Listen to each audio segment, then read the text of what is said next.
नमस्कार विद्यार्थियों, मैं दिन पारिक स्वागत करता हूं आपका पॉलिटिकल साइंस गुरुकुल के ऊपर। और इसमें हम जो चर्चा कर रहे हैं अभी इस समय वो है अंबेडकर के संबंध में, और अंबेडकर का आखिरी वीडियो है। बड़े गौर से देखिएगा क्योंकि इसके अंदर जो प्रश्न है बार बार पूछे गए हैं, फर्स्ट ग्रेड में विशेष रूप से पूछे गए हैं।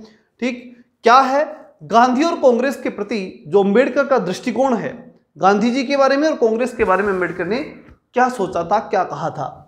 वस्तुतः सवर्ण वर्ग द्वारा प्रारंभ किए गए किसी दलित आंदोलन पर डॉक्टर अंबेडकर को विश्वास नहीं था। पहली बात तो ये, हालांकि गांधी जी ने भी बहुत से आंदोलन चलाए, हरिजन नाम से काफी उन्होंने पत्रिकाएं और कार्यक्रम भी उन्होंने स्टार्ट किए, लेकिन उनको विश्वास नहीं था कि एक स्वर्ण वर्ग का व्यक्ति दलितों के लिए कुछ कर सकता है। इसलिए वो ये खुद मानते थे कि अगर एक दलित ही लीडरशिप करेगा तो ही कुछ कर सकता है, सवर्ण वर्ग वाला दलितों के लिए कुछ नहीं कर सकता। ये अंबेडकर की सोच थी। और अंबेडकर की दृष्टि में गांधी के प्रयत्न भी इसी श्रेणी में थे, क्योंकि गांधी क्या थे, स्वर्ण वर्ग से थे। दलितोद्धार के प्रसंग में गांधी और अंबेडकर के बीच मूलभूत मतभेद भी थे। दोनों अलग तरीके से सोचते थे, ठीक है, दोनों का दृष्टिकोण अलग अलग था। गांधी वर्ण व्यवस्था को समाप्त नहीं करके, जैसी वर्ण व्यवस्था है वैसी उसी के अंदर दलितों के उत्थान की बात करते थे, और अंबेडकर जो है वो वर्ण व्यवस्था के बिल्कुल खिलाफ थे। इसलिए मूल मतभेद भी दोनों में पाया जाता था। गांधी दलितों की स्थिति में सुधार करना चाहते थे, लेकिन वे वर्ण व्यवस्था को बनाए रखना चाहते थे। ये बड़ा अंतर था। गांधी ये तो चाहते थे कि दलितों की स्थिति सुधरे, लेकिन वह वर्ण व्यवस्था बनी रहे, ये वो चाहते थे। क्योंकि वर्ण व्यवस्था से सबसे बड़ा लाभ जो होने वाला था वो ये था कि समाज के सभी व्यक्तियों के पास कार्य बने रहेंगे, जो कार्य करने के लिए अवसर हैं वो मिले रहेंगे। रियल फैक्ट भी है, ये तो कहना पड़ेगा। गांधी के इस दृष्टिकोण में दम था। अगर आज हम देखें, मैं ये नहीं कहता कि दलितों के बारे में उनकी सोच कैसी थी, अंबेडकर की सोच कैसी थी, वो अलग विषय हो सकता है, लेकिन वर्ण व्यवस्था का जो बड़ा लाभ हो सकता है ना, वो क्या है उसके बारे में बताता हूं। वर्ण व्यवस्था का अगर बड़ा लाभ था तो वो था रोजगार। ये बड़ा लाभ था, और आज भी अगर उस चीज को सिस्टमेटिक अपनाया जाए तो बड़ा लाभ है। अगर गांव में जैसे किसान है, किसान खेती करता है, एक कुम्हार जो है वो मटका बनाता है, एक खाती जो है वो हल बनाता है। अब एक किसान जब हल लेने जाएगा तो एक बोरी लेके गया गेहूं की, और वो ले जाकर के जो है वो खाती को देगा और उससे हल ले लेगा, और उसके बाद में बचे हुए अनाज से वो एक कुम्हार के पास से मटका ले लेगा और उसको अनाज दे देगा। तो सबके पास वस्तु पहुंच गई नहीं पहुंच गई, ये व्यवस्था हुई थी। ठीक है, इसके मुद्रा विनिमय किस तरह पहुंच जाइए, अगर ऐसे करके इसी कार्य को आप मुद्रा विनिमय के स्तर तक ले जाते हैं तो भी कोई दिक्कत नहीं। प्रत्येक व्यक्ति अपने वर्ग के अनुसार अगर कार्य करता, और करते भी थे पहले लोग, तो भारत की जीडीपी का लेवल भी बहुत हाई हुआ करता था उस समय। और उस समय भारत की आर्थिक स्थिति इतनी मजबूत थी कि दुनिया के देश यहां आक्रमण करते थे, और दुनिया को यहां जो है सोना दिखता था, सोने की चिड़िया उस समय भारत को कहा जाता था। मुस्लिम आक्रामण तो उन्होंने खूब लूटा, उसके बाद वो यहां रहे, खूब उन्होंने आनंद किए। उसके बाद में यहां पर अंग्रेज आए, उन्होंने भी खूब लूटा, फिर भी कम नहीं हुआ इस देश का धन। कारण क्या था, वही था क्योंकि यहाँ की जो वर्ण व्यवस्था थी वो बड़ी शानदार चीज थी, उसके माध्यम से इस देश में कभी धन की कमी नहीं हुई। तो इसलिए गांधी चाहते थे कि वर्ण व्यवस्था जो है वो बनी रहे, और उसमें जो दलितों की स्थिति बुरी हुई है, ये तो निश्चित रूप से हुई है, उसको सुधारा जाए। वो जो व्यवस्था है उसमें परिवर्तन आना चाहिए, दलितों की स्थिति में सुधरना चाहिए। लेकिन वर्ण व्यवस्था अगर समाप्त कर दी तो देश की अर्थव्यवस्था हम बर्बाद करके रख देंगे, ऐसा गांधी जी का मानना था। अंबेडकर ने तर्क दिया कि टूटे फूटे मकान की रंगाई पुताई करके उसकी दुर्दशा को छुपा सके, अगर हम छुपा देंगे, सीधी सी बात है, अंबेडकर तो खिलाफ थे ही।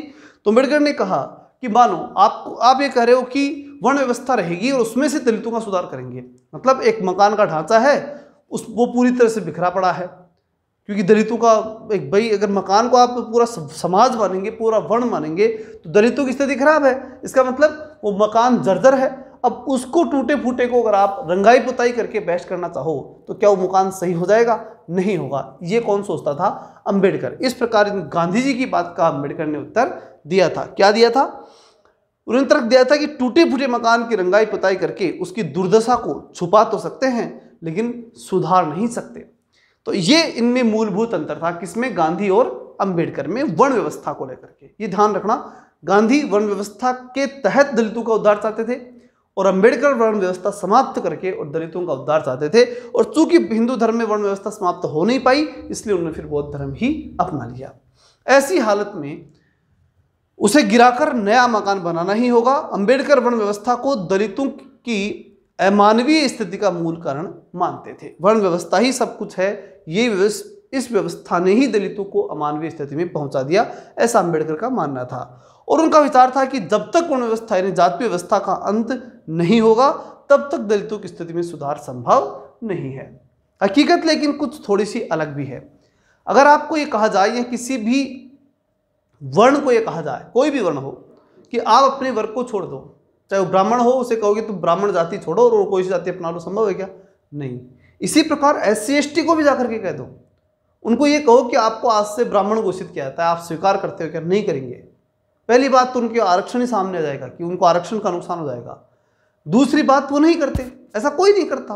कोई भी अपनी मूल पहचान को नहीं छोड़ता और वो आगे जोर के साथ लगाता है, और लगाना भी चाहिए, इसमें कोई गलती भी नहीं है। अगर और ऐसी स्थिति में आप फिर ये भी कह दो कि वर्ण व्यवस्था का जो है वो समाप्त होनी चाहिए, तो संभव नहीं है। तो यहाँ प्रैक्टिकल नहीं हो पाए कौन? अंबेडकर, और इसीलिए संभव नहीं हो पाया। कोई भी अपना मूल नाम और पहचान छोड़ने के लिए तैयार नहीं होता है, और नहीं अपनी वर्ण को छोड़ने के लिए तैयार होता है। वो अपनी मूल पहचान के साथ जोड़ के रखता है उसे, और ये संभव नहीं हो पाया, और ये संभव था भी नहीं, और आज भी नहीं है, कभी नहीं होगा, ये एक पक्की बात है। अगली बात, गांधी जी हिंदू समाज के आंगिक ढांचे को भंग नहीं करना चाहते थे, और ये पक्की है। आप बिना किसी जो है हिंदू समाज का जो आंगिक ढांचा है उसे तोड़े बिना भी इस समाज में सुधार कर सकते हो, ये संभव था अगर उसे शुरू से लिया जाता। गांधी जी ने हरिजनों के उत्थान के लिए काम किए थे, ऐसा नहीं कह सकते गांधी जी ने हरिजन उत्थान के लिए काम नहीं किया, बहुत बढ़िया काम किए थे। अंबेडकर ने तो बहुत, हालांकि सारा जीवन ही दलितों को दिया था, लेकिन अंबेडकर के साथ साथ गांधी के बारे में ये भी नहीं कह सकते कि गांधी ने कुछ नहीं किया। हरिजनों के लिए बहुत कुछ किया था गांधी जी ने, ठीक है। तो इन दोनों के वैचारिक अंतर हो सकते हैं, लेकिन उद्देश्य एक ही था, साध्य दोनों का एक था, टारगेट एक था, दलितों की भलाई। इस कारण उनके द्वारा स्पृश्यों के लिए अन्य हिंदुओं से पृथक प्रतिनिधित्व का सदैव और पूरी सत्य के साथ विरोध किया गया। किसके द्वारा? गांधी के द्वारा, कि इनको हिंदुओं से अलग मत समझो और अलग प्रतिनिधित्व भी मत दो, उनको हिंदुओं के साथ मिलाकर के देखो। और ये बहुत जरूरी है, अगर एक समाज को मजबूती से आगे बढ़ना है तो उस समाज को एक रखना पड़ेगा। अगर उसे तोड़ दोगे तो फिर न तो टूटे हुए अलग किए हुए उस समाज का, जिसे आप अलग करके विकास करने की कल्पना कर रहे हो, उसका विकास हो पाएगा, और न ही वो छूटा हुआ समाज है उसका विकास हो पाएगा। ये गांधी की अवधारणा थी।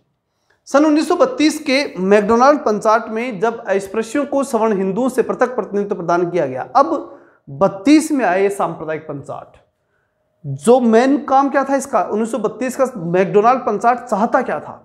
वो ये चाहता था कि हिंदुओं में से दलित जातियों को अलग कर दिया जाए, उसी प्रकार जैसे मुसलमानों को अलग कर दिया गया था, अर्थात मुसलमानों को अलग से प्रतिनिधित्व दे दिया गया था, वैसे ही दलितों को भी हिंदुओं से अलग करके और उन्हें प्रतिनिधित्व दिया जाए। ये 1932 का मैकडोनाल्ड पंचाट चाहता था। जब अस्पृश्यों को सवर्ण हिंदू से पृथक करके उनको प्रतिनिधित्व प्रदान किया गया तो उन्होंने आमरण अनशन का मार्ग अपनाया। अब ये बात जब मैकडोनाल्ड पंचाट आया तो क्या कर सकते थे? गांधी के पास कुछ था नहीं, तो उन्होंने आमरण अनशन शुरू कर दिया, ठीक। और पूना समझौता हुआ, ये भी हम सबको मालूम है। और उस पूना समझौते के तहत गांधी और अम्बेडकर में समझौता हुआ और हिंदू समाज में ही आरक्षण की बात, जो आरक्षण जो चीज थी वो तय हुई। पृथक प्रतिनिधित्व की जगह आरक्षण नामक शब्द तय हुआ। ये पूना पैक्ट की ही उपस्था आरक्षण। फिर हम बात करें मैकडोनाल्ड पंचाट जो था उसके अंदर फिर संशोधन किया गया, और संशोधन मैंने बता दिया क्या कि पृथक न करके और आरक्षण किया गया। यह बात ध्यान रखना अच्छी तरह से, समझ में आ गई किसी तरह से? वापस से समझ लीजिए। मैकडोनाल्ड पंचाट 1932 में आया था। टारगेट क्या था? टारगेट था हिंदुओं से दलितों को अलग करो, जैसे कि मुसलमानों को अलग किया है और मुसलमानों को अलग प्रतिनिधित्व दिया है, वैसे ही हिंदू समाज में से दलितों को अलग करो और अलग प्रतिनिधित्व दे दो। इसके खिलाफ कौन हुए? गांधी जी। क्या किया? आमरण अनशन किया। रास्ता क्या निकला? रास्ता निकला आरक्षण। मतलब ये कि हिंदू समाज में ही दलितों को आरक्षण दे दिया जाए, और वहीं से आरक्षण की उत्पत्ति हो गई।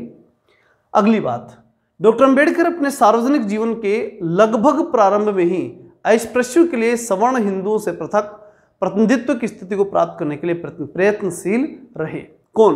अंबेडकर। कैसे? वो देखिए क्या करें। वो अपने सार्वजनिक जीवन, यानी अंबेडकर जब राजनीति में थे तब की बात हो रही है, लगभग प्रारंभ से ही, शुरू से ही, जब भी वो राजनीतिक क्षेत्र में आए, सामाजिक क्षेत्र में आए, तब से ही अस्पृश्यों के लिए सवर्ण हिंदू से पृथक प्रतिनिधित्व है। भाई हिंदुओं से अलग निकालो इनको और उनका अलग प्रतिनिधित्व दो।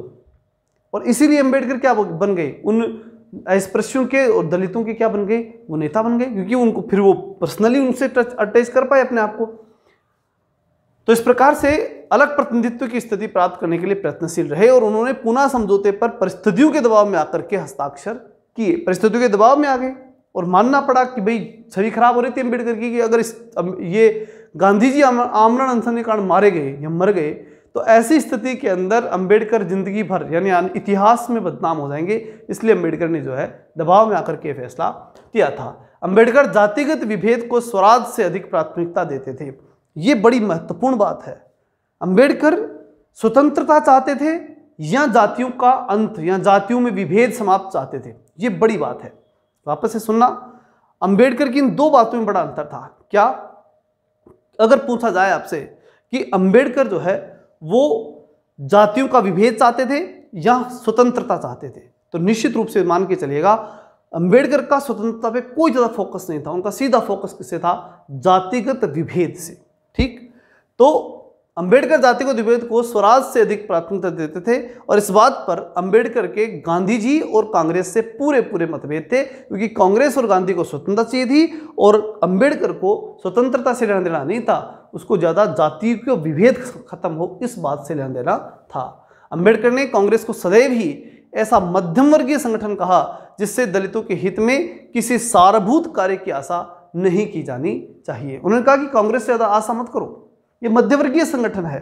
ठीक, कांग्रेस को क्या कहा, मध्यम वर्गीय संगठन। मध्यम वर्ग का एक वर्ग ने उच्च ने नहीं, लेकिन मध्यम वर्गीय संगठन है। ये बड़ी बात ध्यान रखना आपको कि अंबेडकर ने कांग्रेस को मध्यवर्गीय संगठन कहा था, उच्च वर्गीय संगठन नहीं, ये ध्यान रखना, क्योंकि बहुत से लोगों ने उच्च वर्गीय संगठन में कहा था, लेकिन अंबेडकर ने मध्यवर्गीय संगठन कहा जिससे दलितों के हित में किसी सारभूत कार्य की आशा नहीं करनी चाहिए। मतलब ये लोग दलितों के हित में काम नहीं करेंगे। किसके बारे में कहा था अंबेडकर ने, गांधी और कांग्रेस के बारे में। अंबेडकर के शब्दों में कांग्रेस शोषक और शोषितों की ही जमात है। शोषक और शोषित उनकी जमात है। कुछ लोग इनमें शोषण करने वाले हैं और कुछ शोषित होने वाले हैं।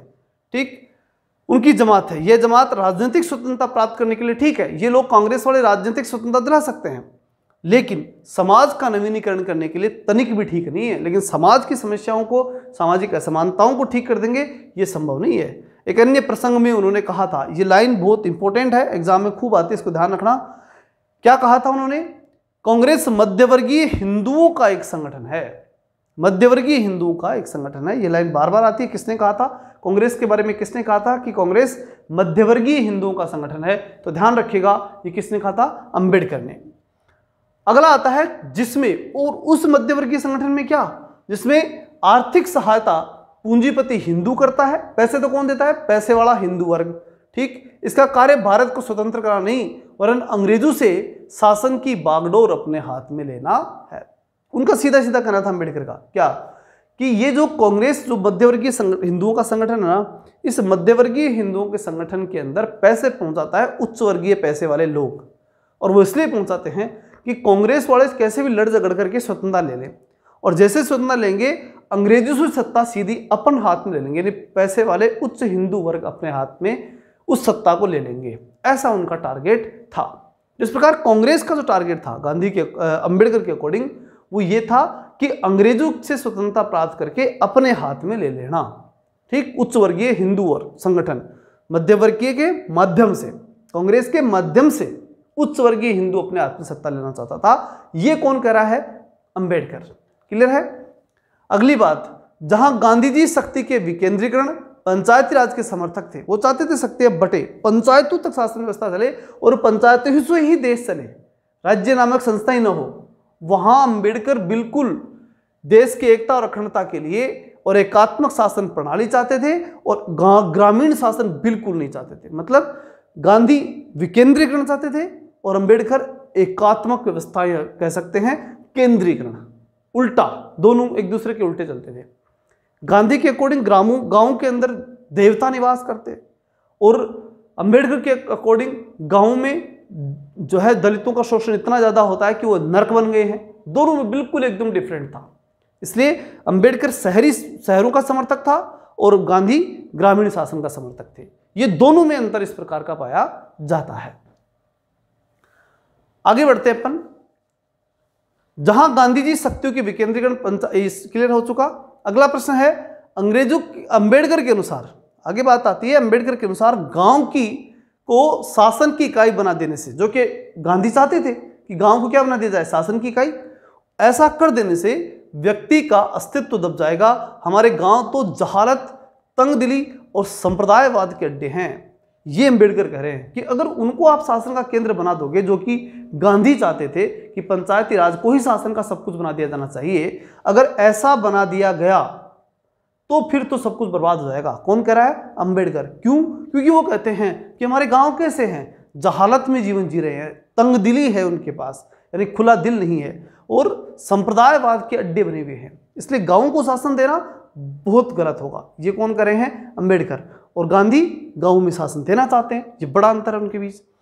ग्राम प्रशासन के पुनरुत्थान का विचार विनाशकारी होगा। गांव के शासन का पुनरुत्थान हो, ये गांधी चाहते थे, और ऐसा करना विनाशकारी होगा अकॉर्डिंग टू अंबेडकर। अंबेडकर के अनुसार सामाजिक आर्थिक उद्देश्यों की पूर्ति के लिए केवल संवैधानिक विधि का सहारा लेना चाहिए। इसका अर्थ यह है कि गांधी जी ने सविनय अवज्ञा, असहयोग, सत्याग्रह का जो रास्ता दिखाया वह सही नहीं था। मतलब अकॉर्डिंग टू अंबेडकर जितने भी थ्योरीज गांधी की थी वो बिल्कुल सही नहीं थी। लगभग विचार गलत थे, जिसमें प्रमुख रूप से देखा जाए तो सविनय अवज्ञा गलत था, असहयोग, सत्याग्रह, ये सब गलत है। किसके अकॉर्डिंग? अंबेडकर के अकॉर्डिंग। और कौन कर रहा था? ये गांधी कर रहे थे। तो इस प्रकार गांधी और अंबेडकर में बिल्कुल भिन्नता थी, विचारों में मतभेद पूरे बने रहे। अगली बात हम देखें, डॉक्टर अंबेडकर ने 1942 में भारत छोड़ो आंदोलन का विरोध किया और गांधी जी द्वारा संचालित इस आंदोलन को अनुत्तरदायीपूर्ण और पागलपन भरा कार्य बताया था। किसने बताया? अंबेडकर ने। क्या कहा? उन्होंने कहा कि भारत छोड़ो आंदोलन जो है वो पागलतायुक्त काम है। वो उसे पागल काम बताते थे, कहने का मतलब पागलों द्वारा किया जाने वाला काम। अब यहां अंबेडकर का विरोध हो गया, क्योंकि गांधी जो हैं वो जब 1942 में भारत छोड़ो आंदोलन लेकर आए तो उस समय अंबेडकर ने भारत छोड़ो आंदोलन का विरोध किया था। और क्यों किया, उसका कारण क्या था? उनके अकॉर्डिंग इस आंदोलन को अनुत्तरदायीपूर्ण और पागलपन भरा कार्य उन्होंने बताया था। किसने? अंबेडकर ने। वो कहते पागलों वाला काम, अंग्रेज कहां जाएंगे छोड़ करके? नहीं जाएंगे यहां से अंग्रेज छोड़ करके। ऐसा किसका मानना था? अंबेडकर का। लेकिन इस प्रसंग में यह बात भी ध्यान रखने योग्य है कि भारत छोड़ो आंदोलन का विरोध उदारवादी नेता तेज बहादुर सप्रू ने भी किया, हिंदू महासभा के नेता सावरकर ने भी किया और अंबेडकर ने भी किया। ठीक, सब बहुत से और भी कई नेता थे जिन्होंने, तीन तो याद रखने पड़ेंगे आपको ढंग से। कौन कौन से? सबसे पहले तेज बहादुर सप्रू, ठीक याद रखना इस तरह से, तेज बहादुर सप्रू। एक तो बहुत तेज थे इसलिए वो गांधी जी से आगे जाना चाहते थे, इसलिए विरोध किया।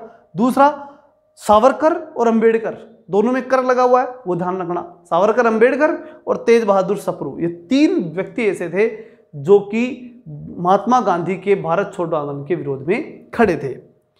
ये देश की स्वतंत्रता का विरोध नहीं था, देश की स्वतंत्रता के लिए अपनाई जाने वाली रणनीति और व्यूह रचना के मतभेद थे। अब ये तीनों लोग विरोध कर रहे थे, तो क्या देशभक्त नहीं थे? बिल्कुल थे, तीनों देशभक्त थे। लेकिन रीजन क्या है? इनका तरीका अलग था। ये इस तरीके से खुश नहीं थे जिस तरीके की बात गांधी कर रहे थे। भारत छोड़ो आंदोलन का जो तरीका उन्होंने अपनाया उससे वो खुश नहीं थे। कौन? ये तीन प्रमुख नेता। ये देश की स्वतंत्रता का विरोध नहीं था। भाई ये मत मान लेना कि भाई ये लोग तीनों के तीनों स्वतंत्रता ही नहीं चाहते थे। हालांकि अंबेडकर की एक बात स्पष्ट थी, वो जातिवाद को ज्यादा समाप्त करना चाहते थे बजाय स्वतंत्रता प्राप्त करने के। उनका टारगेट था कि जातिवाद समाप्त हो जाए, स्वतंत्रता मिले चाहे नहीं मिले। तो इस प्रकार से हम बात करें तो स्पष्ट है कि अंबेडकर, गांधी और कांग्रेस, मतलब एक साइड में आप अंबेडकर को खड़ा कर दीजिए, दूसरी साइड में गांधी और कांग्रेस को, ये वर्सेज हो गए। इनके आपस में विचार कभी नहीं मिले।